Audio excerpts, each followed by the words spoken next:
One morning, a farmer stumbled upon an unexpected scene that would change his life.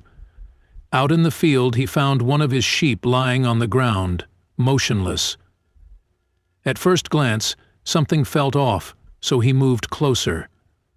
As he crouched down, his breath caught in his chest. Beneath the sheep were 3 tiny newborn babies. The morning had just begun on Harry and Stella's quiet farm. The first golden rays of sunlight crept into their modest bedroom, waking Harry, a man whose hands bore the marks of years of hard work. For him, life in the countryside wasn't just a lifestyle, it was home, a place of tranquility he cherished deeply. Like every morning, he rose early to check on the animals he cared for with devotion. Pushing open the barn doors, Harry was greeted by the familiar earthy scent of hay and the soft, steady murmurs of the animals. "Morning, everyone," he said, tossing fresh feed to the horses. The crisp morning air carried the sound of a rooster's crow, a backdrop to the simple rhythm of life on the farm. But something felt off. When Harry reached the sheep pen, the gate to Lizzie's stall was ajar, and she was gone. Lizzie wasn't just any sheep, she was his favorite, always affectionate and dependable. His heart raced when he noticed the back door of the barn slightly open. It had been a cold night, and fear crept in as he imagined her out in the freezing fields. Grabbing his coat, he hurried outside. Harry searched the farm with growing anxiety, scanning every corner, until he saw a white shape lying still near the edge of the field. It was Lizzie. His stomach sank as he ran toward her, already dreading the worst. But as he reached her side, he realized she was alive, though weak and shivering. Then something caught his eye. Lizzie's body seemed to be shielding something beneath her. Gently, Harry lifted her and froze, his breath hitching in disbelief. There, nestled in the frosty grass, were 3 tiny babies. "Oh my God," Harry whispered, his voice trembling. He couldn't fathom how they had gotten there, but there they were. Alive, though clearly cold and vulnerable. Without a second thought, he wrapped them in his coat and ran toward the house, calling for Stella at the top of his lungs. "Stella, come quick!" he yelled, bursting through the door. His wife stumbled out of the bedroom, startled and confused. "What is it, Harry? What happened?" she asked. But her question stopped short when she saw him cradling 3 babies in his arms. "Where did they come from?" she stammered, trying to make sense of the scene. Harry, still shaken, recounted the story as Stella sprang into action. She heated water for a warm bath while Harry carefully laid the babies on the couch. They worked together instinctively, as though they'd prepared for this moment their whole lives. Once the babies were cleaned and bundled in blankets, Stella turned her attention to Harry. "And Lizzie?" she asked. He nodded, already heading back to the barn to check on her. With warm water and fresh hay, he made sure the sheep who had saved those babies was comfortable and recovering from her night in the cold. It wasn't clear how the babies had ended up on their farm, but one thing was certain: they were alive because Lizzie had shielded them through the freezing night. As the morning sun rose higher, Harry and Stella realized their quiet farm had become part of an extraordinary story, one that had only just begun.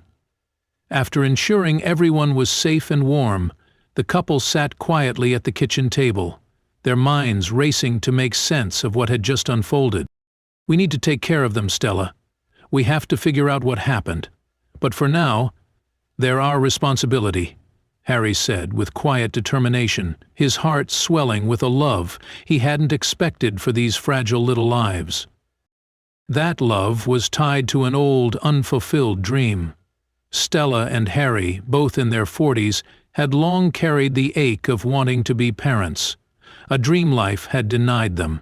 Harry was unable to have children, and though they once considered adoption, the endless paperwork and exhausting process left them disheartened. Over time they learned to bury that longing, though the silence in their farmhouse often felt heavy. Their farm, abundant with crops and open space, had always been a place they imagined filling with the sounds of children's laughter. But until that day it had remained just that, a dream far out of reach. Everything changed when they found the 3 tiny babies. For the first time it felt as though fate might have given them the chance to be parents, albeit in the most unexpected way. Still, Harry couldn't shake the questions swirling in his mind.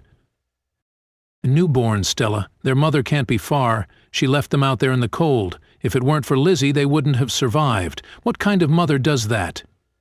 His voice carried a mix of anger and disbelief. Stella shared his feelings, her own heart troubled by the thought of such abandonment. Determined to find answers, Harry climbed into his truck and began driving through the countryside, visiting neighbors scattered miles apart. Yet no one had seen or heard of a pregnant woman nearby or knew anything about a recent birth. With each dead end, Harry's frustration grew. As he drove back toward the spot where the babies were found, something in the distance caught his eye. His pulse quickened as he got out of the truck and walked toward it.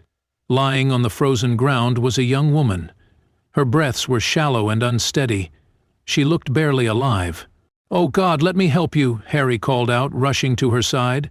Her body trembled violently and she struggled to speak. Then, as he knelt beside her, Harry noticed the unmistakable curve of her belly. She had just given birth. Despite his anger, he softened his voice, realizing how dire the situation was. "Are you their mother? Are you the mother of the triplets?" he asked. The young woman's eyes widened, and in a faint, broken voice she asked, "You found them? Are they alive?" Tears spilled down her pale cheeks as she coughed and sobbed, leaving Harry bewildered. He had assumed she'd abandoned her babies to die, but her reaction told a different story. Chloe, as he later learned, was a homeless girl caught in a desperate situation. On that bitterly cold night she had gone into labor while wandering in search of shelter. She had seen the light from Harry's farmhouse and tried to make it there, but her strength gave out. Out in the field, alone and freezing, she delivered her babies. Unable to carry them to the house, Chloe wrapped them in a tattered cloth, the only blanket she had, and left them there, praying someone would find them. When she heard the sheep stirring nearby, fear overtook her, and she stumbled away into the dark. Lizzie, the sheep, had found the babies and shielded them with her warm body. Meanwhile, Chloe, exhausted and succumbing to the cold, collapsed far from the farm, her body ravaged by hypothermia. What she could never have imagined in her final moments was that fate would entrust her children to a kind-hearted farmer who would care for them as if they were his own. Harry listened to her story, his heart heavy with a mix of sadness and guilt. He had judged her too quickly, but now, seeing the depths of her struggle, he felt deep compassion. Realizing there wasn't much time, Harry spoke gently. "I'm taking you home. We need to get you warm and treat those wounds." He bent down to lift her, but the young woman was too frail, worn down by the relentless cold and the hardships of her journey. She shook her head weakly, her voice barely a whisper. "No, sir, my time has come." The weight of her words settled over him like a stone.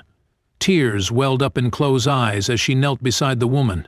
Through her fading strength, the mother looked straight at Harry and pleaded, "Please, raise them as your own." It was her final request, a desperate wish from a mother who knew she wouldn't live to see her children grow. Her words pierced Harry's heart. Taking her hands gently, he made a promise. "They will be loved, and they will always know how much you love them."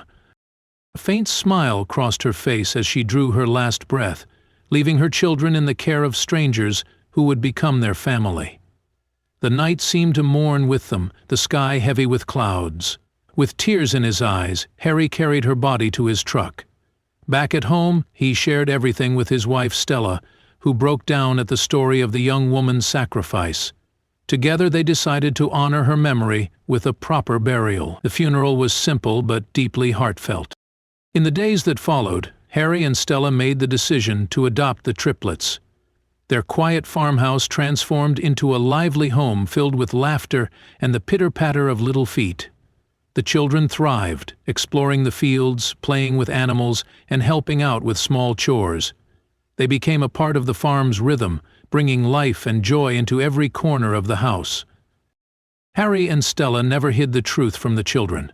They spoke of their mother with reverence, sharing stories about her courage and love. These stories became a foundation for the children, instilling in them a deep respect for the woman who had given everything for their future. And so, life went on, one family shaped by tragedy, but strengthened by love.